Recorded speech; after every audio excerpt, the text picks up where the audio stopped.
चलिए स्वागत है आप सभी का, जुड़ जाइए जल्दी से। हाँ, अभी तक हम लोगों ने इंडेफिनिट इंटीग्रेशन पढ़ा था जिसकी वैल्यू फिक्स नहीं होती थी और उसके सॉल्व क्वेश्चन किए थे बेसिक से लेके एडवांस। ऐसे ही आज हम लोग पढ़ेंगे डेफिनेट वाला इंटीग्रेशन, वो भी कैसे बेसिक से एडवांस लेवल जितने भी क्वेश्चन है। आपने इंटीग्रेशन पहले कभी नहीं पढ़ा है तो भी कोई टेंशन की बात नहीं है, आज आप सीख जाओगे और सीख के ही जाओगे। तो आइए सबसे पहले देखते हैं क्या है हमारे लिए खास। ठीक है, चलिए ठीक है, ये सब इंटीग्रेशन, ये देखिए पहली स्लाइड है आपके लिए। अब इसमें समझते हैं क्या है डेफिनिट इंटीग्रल्स। किसकी स्लाइड है अपनी? डेफिनिट इंटीग्रल की अपनी क्लास होने वाली है। और देखिए ये क्या है डेफिनिट, जो हम लोग डेफिनिट इंटीग्रेशन करेंगे वो मान लेते हैं y with respect to x। कोई फंक्शन है y, जनरली हम लोग क्या लिखते थे y equals to fx। fx का मतलब कोई भी फंक्शन, वो चाहे x स्क्वायर हो सकता था, वो x क्यूब हो सकता था, x की पावर 4 हो सकता था। इसी का इंटीग्रेशन करेंगे किसके रेस्पेक्ट में? x के रेस्पेक्ट में। ठीक है, चलिए इसके दो एप्लीकेशन होते हैं। डेफिनेट इंटीग्रेशन के दो एप्लीकेशन है फिजिक्स के लिए। कौन कौन से दो एप्लीकेशन है आइए समझने का प्रयास करते हैं। पहला एप्लीकेशन है एरिया अंडर द कर्व। कोई कर्व दे देगा ऐसे, ठीक है, और हम आपसे पूछे कि इसका एरिया बताओ, ये एरिया, तो क्या आप बता सकते हो? नहीं बता सकते क्योंकि शेप ही आइडेंटिफाई नहीं है, तो आप एरिया कैसे बताओगे? इसीलिए इंटीग्रेशन की हेल्प से हम इसका भी एरिया बता सकते हैं। कैसे बताएंगे और कैसे ये एरिया आएगा ये आगे भी हम सीखने वाले हैं। ठीक है, दूसरा एप्लीकेशन क्या है भाई? दूसरा एप्लीकेशन देखो कि इसकी हेल्प से हम एवरेज वैल्यू भी निकाल सकते हैं। क्या निकाल सकते हैं? एवरेज वैल्यू भी निकाल सकते हैं कोई भी इंटरवल के लिए। ये कैसे निकालेंगे इसको भी समझते हैं। एवरेज वैल्यू का मतलब कोई इंटरवल दे दिया, मान लो x1 से x2 कोई इंटरवल दिया, उसके लिए एवरेज वैल्यू कैसे निकालेंगे ये भी हम लोग सीखने वाले हैं इस क्लास में। तो आई होप समझ में आ गया कि डेफिनिट इंटीग्रेशन की हेल्प से हम एरिया अंडर द कर्व निकालेंगे, साथ ही साथ किसी गिवन इंटरवल के लिए एवरेज वैल्यू भी फाइंड करेंगे। कैसे फाइंड करेंगे ये आगे अभी डिस्कस करने वाले हैं। ठीक है, तो चलिए देखते हैं सबसे पहले एरिया अंडर द कर्व। क्या देखते हैं? एरिया अंडर द कर्व कैसे निकालते हैं आइए समझते हैं। मान लेते हैं ये कोई कर्व है हमारे पास, यहां पे दिख रहा होगा आपको, ये कोई कर्व ऐसे दिख रहा है। तो इसमें एरिया निकालते कैसे हैं? तो हम इसका छोटा सा एक टुकड़ा कट करते हैं। देखो जैसे ये पूरी लेंथ है, यहां से यहां की लेंथ, ये क्या कहलाएगी? x, और इधर y की लेंथ कहलाएगी, इधर ये y एक्सिस पे लेंथ है y। आपने पढ़ा होगा कि ये लेंथ एब्सिसा होती है, ये लेंथ क्या होती है? ऑर्डिनेट। तो इसमें करना क्या होता है, जैसे ये कोई कर्व बनाया आपने तो इसके छोटे छोटे टुकड़े कर दो, एकदम पॉइंट साइज टुकड़े कर दो। तो मान लेते हैं जब x था और इसका छोटा टुकड़ा कर दिया तो ये लेंथ कितनी कहलाएगी? dx। कितनी कहलाएगी? dx। तो अब देखो इस टुकड़े की इधर की लेंथ होगी dx, इसकी भी लेंथ dx। ऐसे छोटे छोटे इनफाइनाइट टुकड़ों में आपको डिवाइड कर लेना, ये भी dx ये भी dx। ऐसे इसी तरह से ये लेंथ कितनी हो जाएगी अपनी? y हो गई। क्या होगी अपनी? y। तो आप देखो ये एक छोटा सा रेक्टेंगुलर पीस जो दिख रहा है आपको, ये इधर की लेंथ तो कितनी है? dx, इधर की कितनी है? y। तो क्या आप बता सकते हो कि इस रेक्टेंगुलर पार्ट का एरिया क्या हो जाएगा? रेक्टेंगल के एरिया का क्या फॉर्मूला होता है बोलो, कमेंट करके बताना जरा। Length into breadth. तो लेंथ कितनी हो गई इसकी?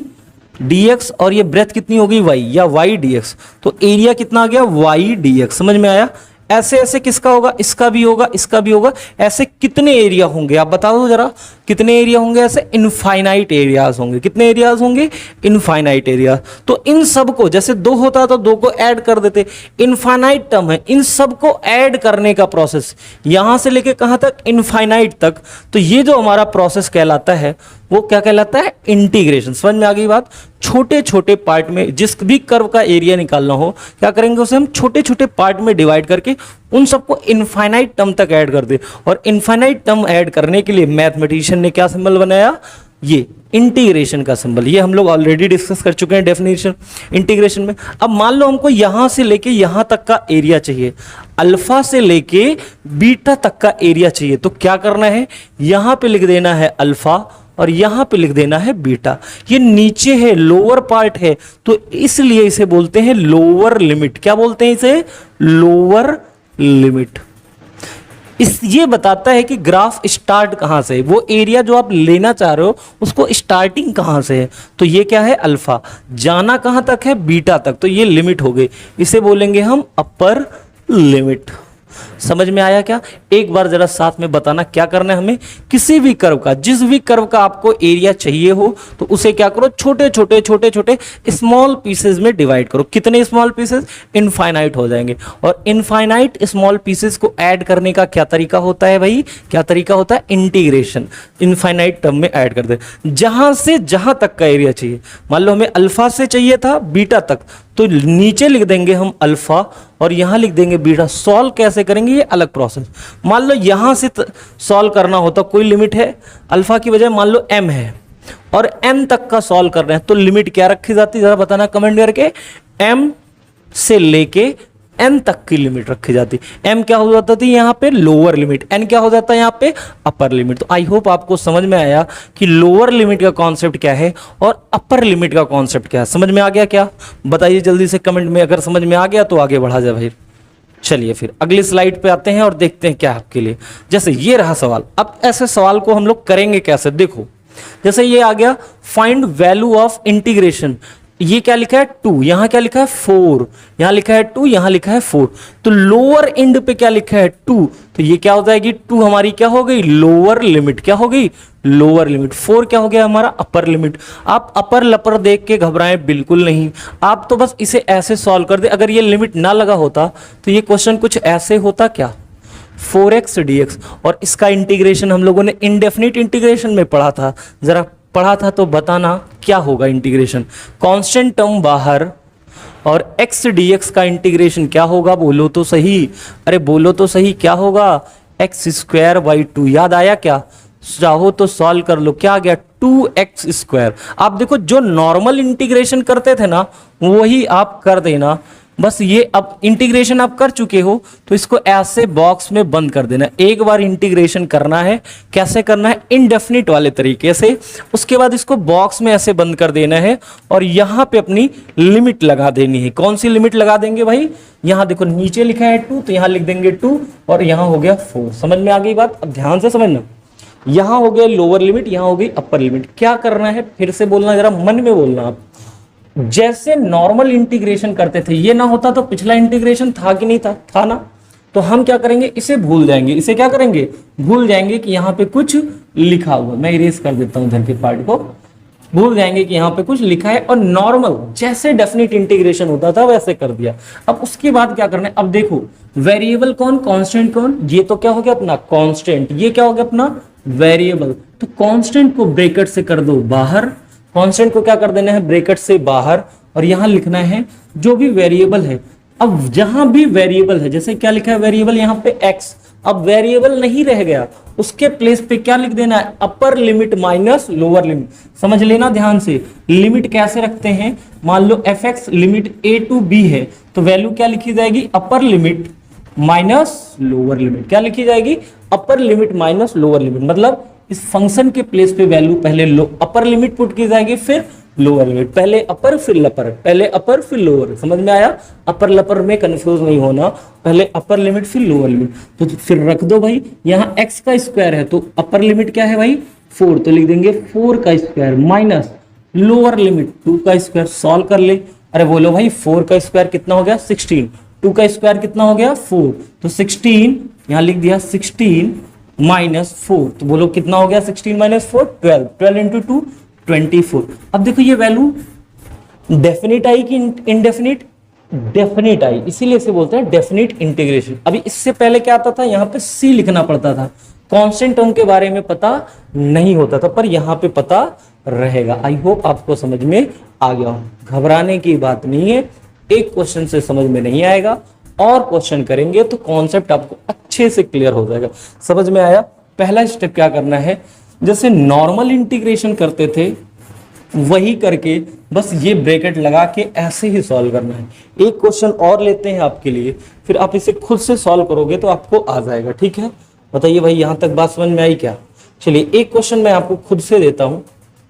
यहाँ पे देखिए ये क्वेश्चन हो गया, मान लो। ओहो, चलिए क्वेश्चन लेते हैं। ये मान लीजिए लिमिट x की पावर 4 dx और लिमिट है 0 से लेके 1 तक। कहाँ है लिमिट? 0 से लेके 1 तक। आपको वैल्यू बताना। तो सबसे पहले क्या करना है? हमें इस लिमिट को देखना ही नहीं है, हमें इसे इंडेफिनिट की तरह ट्रीट करना है। तो x की पावर 4 का इंटीग्रेशन क्या होता है जरा बताना। x की पावर 5 अपॉन 5, ब्रैकेट ऐसे लगेगा बड़ा वाला, और लिमिट यहां पे लगा देंगे 0 से 1। कहां से कहां लिमिट रहेगी? 0 से 1। अब क्या करना है, यहां पे जरा देखो, एक बार अपर लिमिट यहां पे रखेंगे। अपर लिमिट कितनी है बोलो भाई? 1 की पावर 5। केवल वेरिएबल के प्लेस पे रखेंगे, वैल्यू हमेशा केवल वेरिएबल के प्लेस पे रखी जाएगी। तो 1 की power 5 upon 5 minus lower limit. तो लोअर लिमिट कहां पे? जहां x है। तो 0 की पावर 5 अपॉन 5। कांस्टेंट को एज इट इज लिख दो। तो 1 की पावर 5 तो वैल्यू कितनी होती? 1। 0 की पावर 5 करो या कुछ भी करो, वो आंसर कितना आएगा? 0। तो 1 माइनस 0 आंसर कितना आ गया? बोलो तो सही, 1। कितना आ गया? 1। समझ में आया क्या? अरे बोलो तो सही, समझ में आया? एक दो क्वेश्चन और करेंगे, आपको आ जाएगा, ठीक है ना? बताइए, एक और क्वेश्चन ले ही लेते हैं। मान लो आपको दे दिया x की पावर 1/2 dx और लिमिट रख दी यहां 0 से लेके 1 तक। चलो बताना जरा, क्या ये इंटीग्रेशन कर सकते हैं, लिमिट पुट कर सकते हैं? तो सबसे पहले क्या करना होगा, इंटीग्रेशन को देखो विदाउट लिमिट। क्या देखना है? इंटीग्रेशन को देखना है विदाउट लिमिट। तो इसका इंटीग्रेशन हमने पढ़ रखा था, इसकी पावर में 1 ऐड करो, 1/2 में ऐड करो, और ये जो ऐड कर रहे हो इस टर्म को यहीं लिख दो। और जैसे ही इंटीग्रेशन हो जाए तो ये वाला ब्रैकेट लगा के लिमिट को यहां लगा देना है। लगा दिया आपने? चलिए जी, बहुत अच्छा। अब देखो 1/2 + 1, तो ये कितना हो गया? x की पावर 3/2। यहाँ पे कितना हो गया? 3/2। अब बताओ भाई वैल्यू कहाँ रखी जाएगी? वेरिएबल पे कि कांस्टेंट पे? वेरिएबल पे। वेरिएबल कौन है यहाँ? 1। तो 1 की पावर 3/2, ये 3/2 को आप बाहर लिख दो, चाहे ऐसे ही लिख दो, माइनस 0 की पावर 3/2। आपको पता है 1 की पावर कुछ भी करो वैल्यू आएगी 1, और 0 की पावर 0, तो ये हो गया 3/2। सॉल्व कर लिया इसे तो आंसर कितना आ गया? 2/3। क्या सबको समझ में आया? जल्दी से कमेंट करके बताइए, आ गया ना? चलिए बहुत अच्छा, आगे बढ़ते हैं और नेक्स्ट क्वेश्चन की तरफ। ठीक है, ये क्वेश्चन है आपके लिए। फाइंड वैल्यू ऑफ, ये लिमिट दिया है cos x cos 2x dx। तो हमने बोला था इंटीग्रेशन डेफिनिट हो तो उसको क्या करना है? देखना है उसे इनडेफिनिट की तरह। कैसे देखना है? इनडेफिनिट की तरह। तो देखो भाई, इनडेफिनिट की तरह देखे, बिना लिमिट के इसे देखने का प्रयास करे, बिना लिमिट के इसे देखने का प्रयास करे, ठीक है? लिमिट के बिना अगर हम इसे देखें तो क्या होगा जरा देखो। ये तो 0 लिख दिया मैंने, ठीक है? तो देखो क्या दिखाई देगा, ये cos 2x dx। और आप बताओ भाई, क्या इसका इंटीग्रेशन हमने सिखाया था ना? बोलो तो सही। cos का डिफरेंशिएशन क्या हो जाएगा? माइनस साइन नहीं, प्लस साइन। क्या होगा? Plus sign. लिख देंगे प्लस साइन। 2x है तो आप बताओ भाई, क्या बताया था? 2 डिवाइड में आएगा। 2 कहां पे आएगा? डिवाइड में। क्या इंटीग्रेशन हो चुका? इंटीग्रेशन अगर हो चुका तो डब्बे में बंद कर देना है, और डब्बा बंद करते ही लिमिट यहां लगा देनी है 0 से पाई। अब ये लिमिट रखी कहां जाएगी? वेरिएबल के पास। अब जरा आप बता दो, यहाँ वेरिएबल कौन है? x क्या है अपना? वेरिएबल है। तो बस 2 को चाहे तो बाहर ही लिख दो। लो साइन 2, ये तो पूरा कांस्टेंट था, x वेरिएबल है, खुला है, x वेरिएबल है।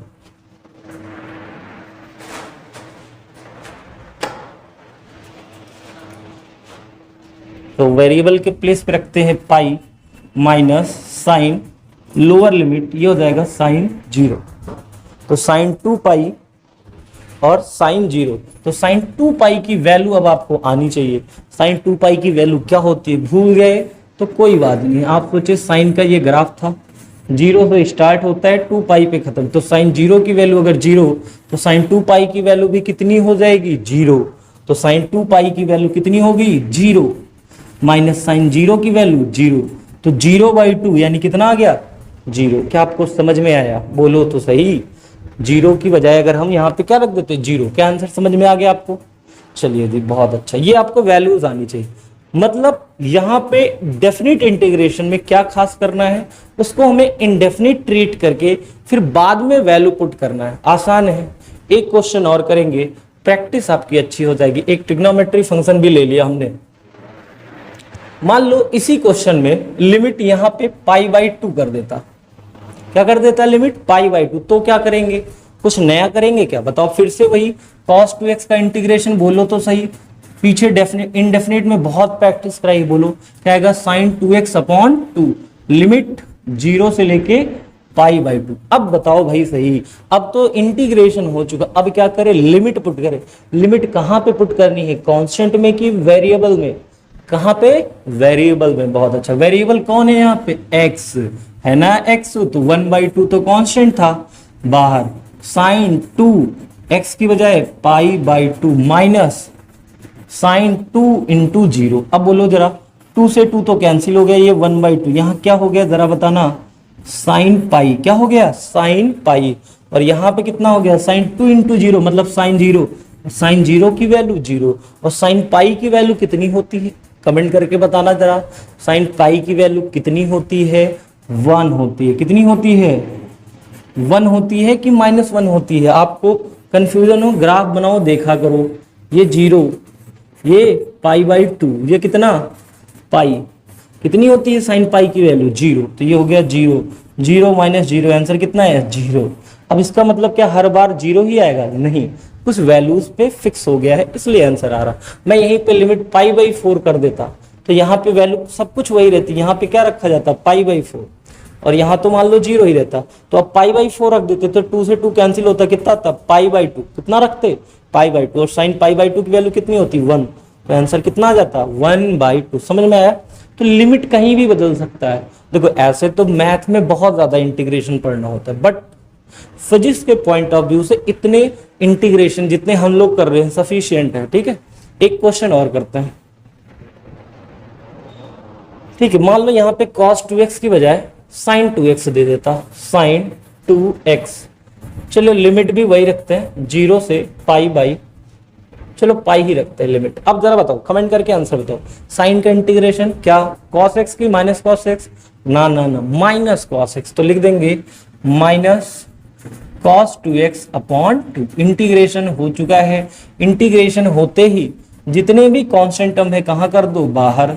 तो अब जरा देखो क्या आया cos 2x और ये 0। अब वैल्यू रखने की बारी आई तो -1/2, cos x की बजाय क्या रखना है अपर लिमिट, माइनस फिर से x की बजाय क्या लिखना है लोअर लिमिट। अब cos 2 की वैल्यू क्या होती है, तो देखो ग्राफ बनाना, cos का ग्राफ ऐसे बनता है, ये रहता है, ये होता है 0, ये π/2, ये 2π/2, ये 3π/2, ये कितना 2π। तो देखो cos 0 की वैल्यू 1, cos 2 की वैल्यू भी 1, तो cos 2 की वैल्यू कितनी हो गई 1, और ये cos 0 की वैल्यू 1, तो 1 - 1 0, तो आंसर कितना आ गया 0। समझ में आई बात। तो कुछ भी हो सकता है, आपको पता है हर 2π साइकिल के बाद साइन और कॉस अपनी वैल्यू रिपीट करते हैं, तो इसलिए अपना ये आंसर हो गया। क्या आपको यहाँ तक बात समझ में आ गई है, बोलिए भाई, कमेंट करके बताइए जल्दी से, आ गई है ना। तो चलिए फिर अगला क्वेश्चन लेते हैं। ये रहा क्वेश्चन, देखिए अच्छा क्वेश्चन है। इंटीग्रेशन करना है e की पावर -t dt का लिमिट, लोअर लिमिट कितनी है इनफाइनाइट, अपर लिमिट कितनी है 0। तो हमें क्या करना है, इसे डेफिनेट मान के इंटीग्रेशन कर देना है। तो हमने आपको सिखाया था e की पावर -t का इंटीग्रेशन क्या होता है -t, और ये -t का डिवाइड में जब -1 आएगा, क्योंकि इसका कोएफिशिएंट क्या आता है डिवाइड में, तो ये -1 यहाँ आ गया और ये वैल्यू यहाँ पे, ये लोअर लिमिट और ये अपर लिमिट, ये माइनस कहाँ चला जाएगा बाहर, और यहाँ हो जाएगा e की पावर -t 0 से इनफाइनाइट। ठीक है, क्या हो गया 0 से इनफाइनाइट। अब वैल्यू रखते हैं, ये हो गया अपना -e की पावर -0, अपर लिमिट -e की पावर इनफाइनाइट। अच्छा -0 हो +0 हो, e की पावर 0 की वैल्यू कितनी होगी 1। याद रखना e की पावर की 0 की वैल्यू होती है 1 और e की पावर इनफाइनाइट इनफाइनाइट की वैल्यू होती है 0, तो यहाँ रख देंगे 0। ठीक है, और e की पावर -इनफाइनाइट की वैल्यू 0 और e की पावर इनफाइनाइट की वैल्यू इनफाइनाइट। ठीक है, ये याद रखना। तो e की पावर -इनफाइनाइट की वैल्यू कितनी होगी 0। तो अब सॉल्व कर लेते हैं, आंसर कितना गया -1। कितना गया आंसर -1। क्या आपको समझ में आया, आगे बढ़ा जाए। ठीक है, बताइए जल्दी से आगे बढ़ा जाए। ये रहा क्वेश्चन, देखिए आप अगर ध्यान से देखें, आप पढ़े हो क्लास 9th में ही, तो ये आपको पढ़ाया गया होगा कि ये क्या है, फोर्स है। कौन सा फोर्स, ग्रेविटेशनल फोर्स है ना। तो इसका इंटीग्रेशन, तो सबसे पहले देखो किसके रेस्पेक्ट में इंटीग्रेशन हो रहा है, आर के रेस्पेक्ट में। तो आर ही वेरिएबल होगा, बाकी सारे क्या हो जाएंगे, कांस्टेंट। तो आर वेरिएबल है, बाकी सब कांस्टेंट है, बाहर करो तो जी एम एम कांस्टेंट हो गया, वेरिएबल बचा। देखो ये आर की पावर +2 है, ऊपर जाएगा कितना, -2, और ये डी आर। अब पहले इसको हमने बोला लिमिट को ध्यान मत दो, एकदम लास्ट में लिमिट को ध्यान देना जब इंटीग्रेशन हो जाए। क्या इंटीग्रेशन हो चुका है, नहीं हुआ। इंटीग्रेशन नहीं हुआ तो फिर हमें क्या है, इंटीग्रेशन कर देना चाहिए। अब इसका इंटीग्रेशन बता दो जरा कितना हो जाएगा, जी एम एम, और आर की पावर -2 है तो -1, और यहाँ पे क्या हो जाएगा, बोलो तो सही, -2 + 1। अब इंटीग्रेशन जैसे ही हो जाए दोनों लिमिट कॉपी कर दो आप। ठीक, अब इसे देखो अच्छे से इंटीग्रेशन करके बताना जरा। इसका इंटीग्रेशन बताया है, ये -1 हो जाएगा, और ये r की पावर -1 हुआ, जिसे हम लिख सकते हैं 1/r। लिख सकते हैं क्या, अरे बोलो सही, स्मॉल r है। अब क्या करनी है, अपर लिमिट और लोअर लिमिट किसके प्लेस पे रखेंगे जरा बताना। ये स्मॉल r के प्लेस पे क्या रख देना है, कैपिटल R। तो जी एम एम, आप चाहो तो माइनस को बाहर ले लो, ठीक है, कलर अच्छा नहीं लग रहा है, ठीक, ये माइनस हो गया। अब देखो यहाँ पे क्या हो गया, 1/R माइनस r के प्लेस पे अब क्या रखोगे, लोअर लिमिट इनफाइनाइट। अब बोलो तो सही, 1/∞ की वैल्यू कितनी होती है, 0, और 1/r ऐसे ही हो गया। ये आ गया आपका -GMM/r। ये इंटीग्रेशन हो गया। क्या समझ में आया, यही सब फिजिक्स में कर रहा हूँ। अगर ये आपको समझ में आया तो एक और छोटा सा इंटीग्रेशन आप खुद करके दिखाओ तो आपको समझ में आ जाएगा। चलिए मान लो यहाँ की बजाय हम कूलम्स लॉ की बात करते, 1/4πε0 Q1 Q2 r² dr। ये कूलम्स लॉ पढ़ा है हमने। इसकी लिमिट पुट करते हैं, वही रख देते हैं, चलो इनफाइनाइट से लेके r तक, सेम क्वेश्चन। अब देखो कांस्टेंट कौन, वेरिएबल कौन, अभी बताया था, ये कांस्टेंट ये कांस्टेंट, केवल r क्या हो गया, वेरिएबल।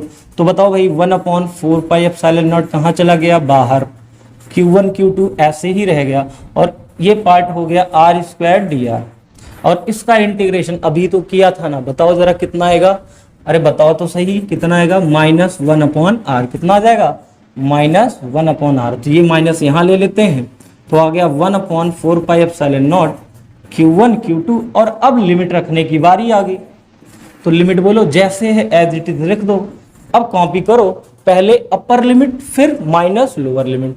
तो अब देखो इसे क्या हो गया, -Q1 Q2/4πε0, और यहाँ हो जाएगा 1/r -1/∞। ठीक है, तो 1/∞ की वैल्यू कितनी हो जाएगी, 0। तो ये अपना आंसर क्या आ गया जरा बताना।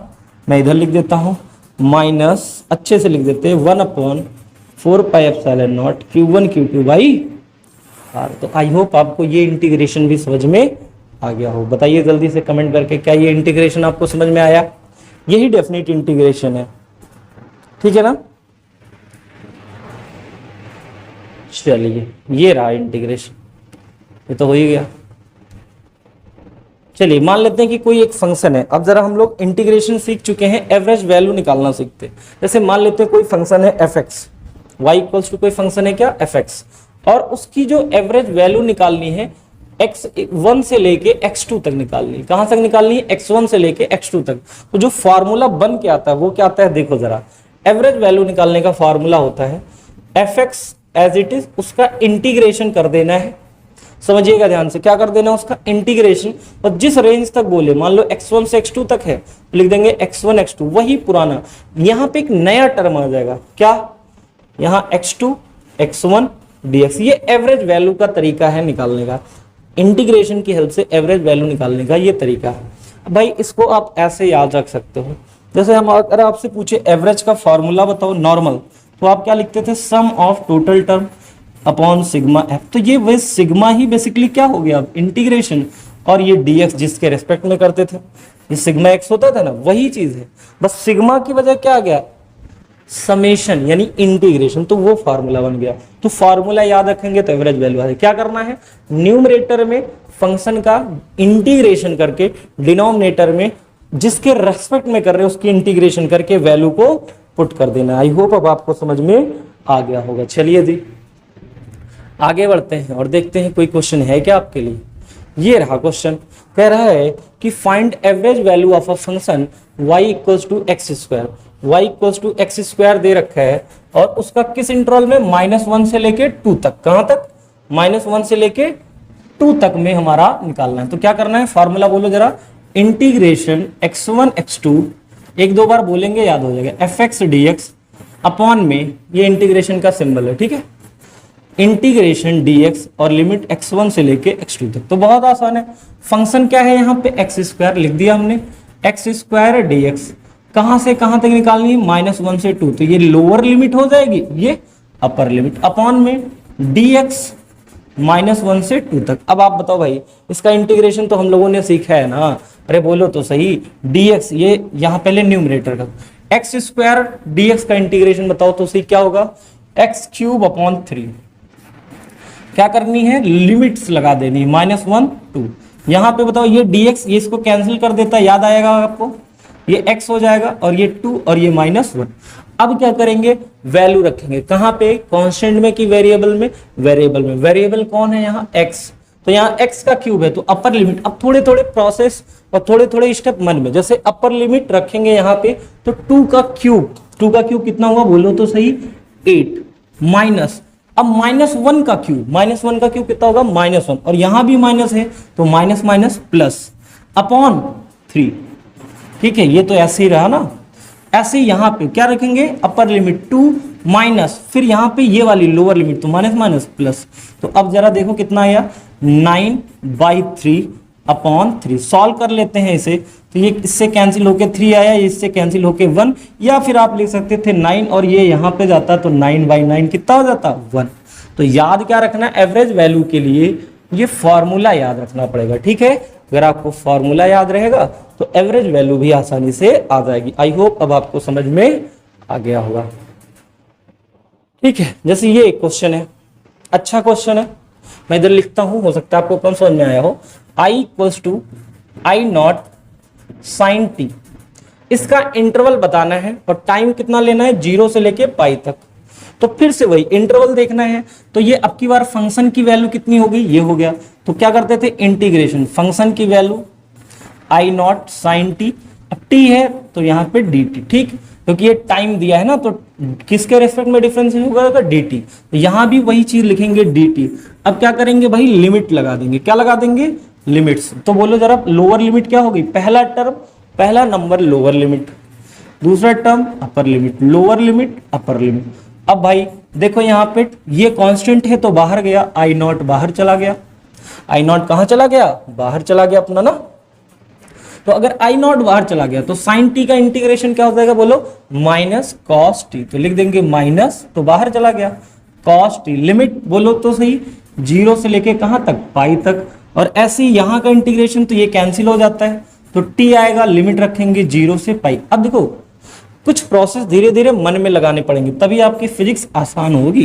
ये हो गया I0 और यहाँ पे t के प्लेस पे क्या रखेंगे, cos पाई, और cos पाई की वैल्यू कितनी होती है जरा बताना, अरे बोलो तो सही, cos पाई की वैल्यू, cos पाई मतलब sin 90 प्लस 9, cos 90 प्लस 90, तभी तो cos पाई का मतलब 180, cos 180 की वैल्यू, तो कैसे ऐड करेंगे, cos 90 प्लस 90। अच्छा, cos 90 किस में चेंज होगा, साइन में, किस क्वाड्रेंट में गया, सेकंड में, और सेकंड में ये कितना होता है, नेगेटिव, तो यहाँ लिख देंगे -1, फिर क्या लिखेंगे, माइनस लोअर लिमिट, तो cos 0 की वैल्यू 1 अपॉन में यहाँ पे क्या हो जाएगा, पाई -0। अब देखो तो सही, आपका आंसर आ चुका है, मैं यहाँ पे लिख दे रहा हूँ, -1 कितना हो गया, -2, और ये माइनस माइनस क्या हो गया, प्लस, तो हो गया 2I0, क्या आ गया, 2I0 अपॉन पाई। बहुत इंपॉर्टेंट रिजल्ट है, आप जब AC चैप्टर पढ़ोगे तो ये आपको डायरेक्ट वैल्यू मिलेगी, ठीक है। तो याद रखना, इंटीग्रेशन समझ में आया, और अच्छे सवाल, ठीक, आई होप ये सारे क्वेश्चन आपके हो गए, ये भी हो गया, ये क्वेश्चन भी हमने कर लिया, ये अच्छा सवाल है अपने आप में, ठीक है ना। चलिए देखते हैं और कुछ है क्या आपके पास।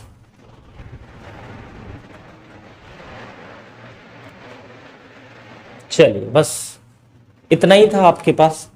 तो ये इस तरह से हमने डेफिनेट इंटीग्रेशन पढ़ लिया। क्या पढ़ लिया जरा बताना, एक सेकंड रुकना भाई।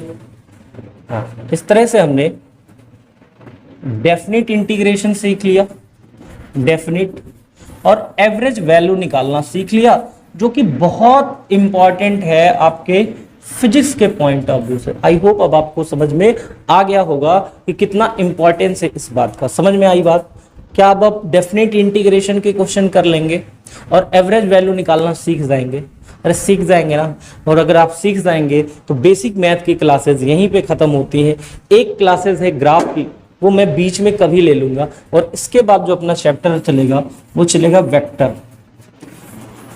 अब देखिए, बेसिक मैथ और वेक्टर जब भी पढ़ाया जाता है तो बच्चों को बोरियत लगती है, लेकिन सही मायनों में तो फिजिक्स की जो नींव होती है इन्हीं चैप्टर्स पर आधारित होती है ना। तो इसलिए इन चैप्टर का इंपॉर्टेंस बढ़ जाता है। आपको बेसिक मैथ का कोई क्वेश्चन आपके नीट एग्जाम में नहीं मिलने वाला है, आपके जेईई मेंस एग्जाम में नहीं मिलने वाला है फिजिक्स से, लेकिन उसके एप्लीकेशंस आपको बहुत ज्यादा मिलेंगे फिजिक्स में। इसलिए ये चैप्टर्स को मैं बहुत डिटेल में पढ़ाया और कोशिश मेरी रही कि आप पूरा एडवांटेज ले सकें। तो ठीक है, फिर मिलते हैं आपसे नेक्स्ट क्लास में। तब तक के लिए अपना ख्याल रखिए। Bye bye.